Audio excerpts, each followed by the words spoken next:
Dodgers strengthen the infield and the outfield with one single move. We'll get to that story also. Mookie says he talks about the best team in baseball last year, right? And he's not referring to the Dodgers. So let's see who Mookie picks on that. That story coming up. And the Dodgers treating like Showtime going on the road. Like it's going to be just a full on, blown out concert. All that and more. Dodger Digest. Hit the subscribe button, hit the like button, turn on the notifications. Let's get down to business. All right, here we go. Dodgers strengthened the infield and the outfield with barely just one move, right? Tommy Baseball, Eddie, Tommy Edman, whatever you want to call. What a good story is. That guy just, what a trade. I mean, to get him from the Cards, right? And the dude was injured when we got him. So, but Dodgers have always liked him. And then it just works out. He gets better. He comes in the Dodgers. He starts playing. Then all of a sudden, he's shredding in the postseason. He's getting MVP of the LCS. I mean, his story is absolutely freaking awesome. About as awesome can get. And, of course, the big news, 5-year contract. Mike Nelson, he covered it in his deal.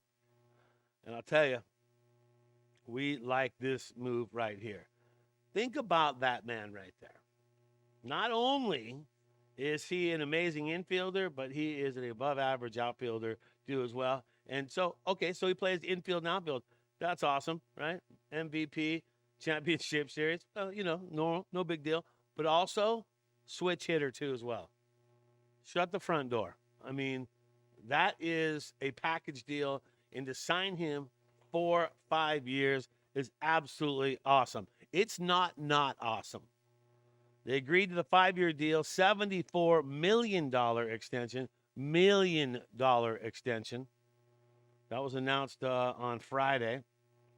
The deal runs through the 2029 season, a club option in 30. So if he's shredding and they want to keep him in 2030, they could work out a deal to do that too as well. So he had a 2-year deal going, 16.5 from the Cards. Now he'll receive $17 million signing bonus.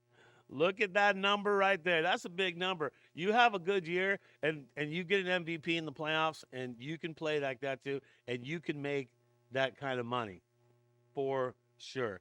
And by the way, a lot of people were saying what Tommy Tanks was his nickname, Tommy Edman.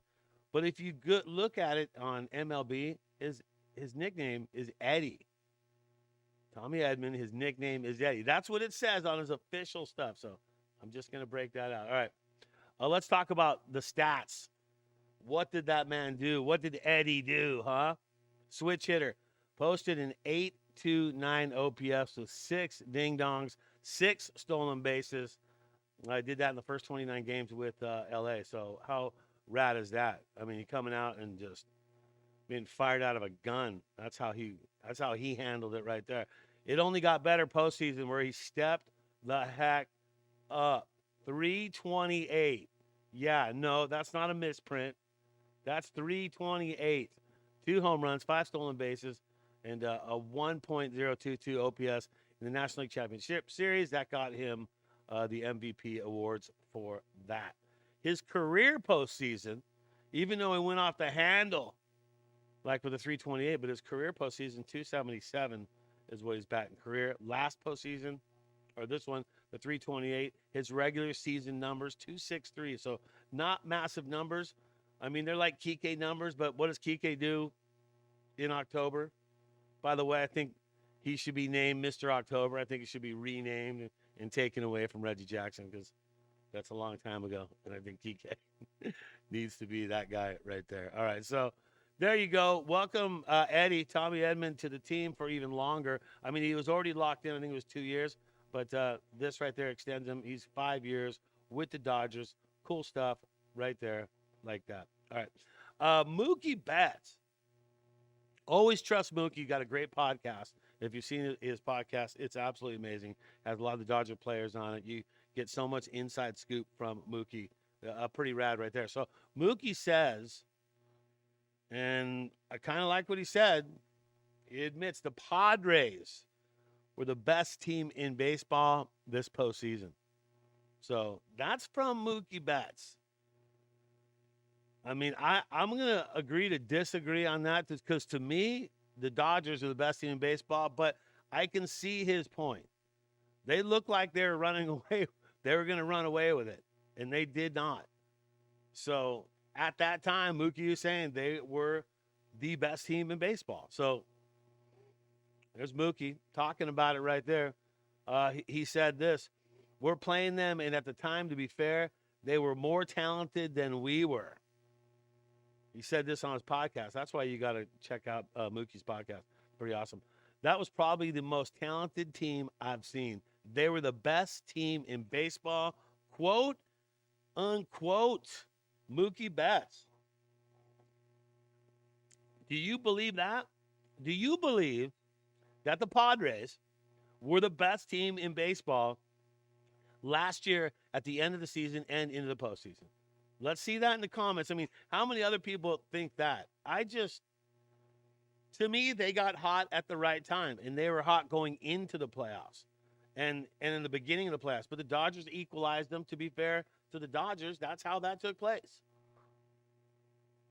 So congratulations on that. But Mookie saying that, I mean, I trust Mookie. He definitely knows his stuff. And for Mookie to say that they were the best team in baseball, I mean, you see it right there. That's in black and white. That's actually the real deal right there. So Mookie says it. I'm gonna have to agree to disagree on that one. All right. The Ohtani World Tour. I saw this graphic and I just thought this is the most coolest thing they could put out. Look at this thing right here. This shows you every single away game and series that the Dodgers will have 2025, and it's called the Ohtani World Tour.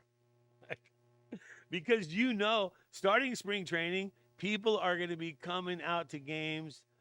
I don't care what stadium that Ohtani and the Dodgers are playing at, they are going to be sold out. So what does it do for that team? Well, those series will definitely sell out. Pretty much every single one of those series that you look at right there, I would think would sell out no matter what. All right. Dodge Digest, Brad J with you. Hey, listen, this is a daily show. Sometimes I get people saying, hey, don't cut a show if you don't have any information. Let me tell you this right now.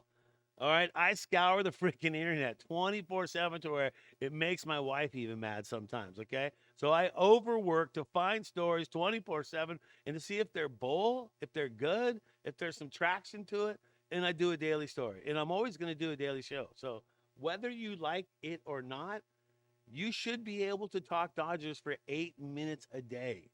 If you cannot talk Dodgers for 8 minutes a day, then to me, you might want to question if you really are a Dodger fan. So there you go. No, it's just funny. This is a daily show. It's always going to be a daily show here on Dodgers Digest. I'm Brad J. Hit the subscribe button. Hit the like button. You know what to do. Turn on the notifications. That's going to do it. And always remember, the biggest thing you can always do to start your day, think blue.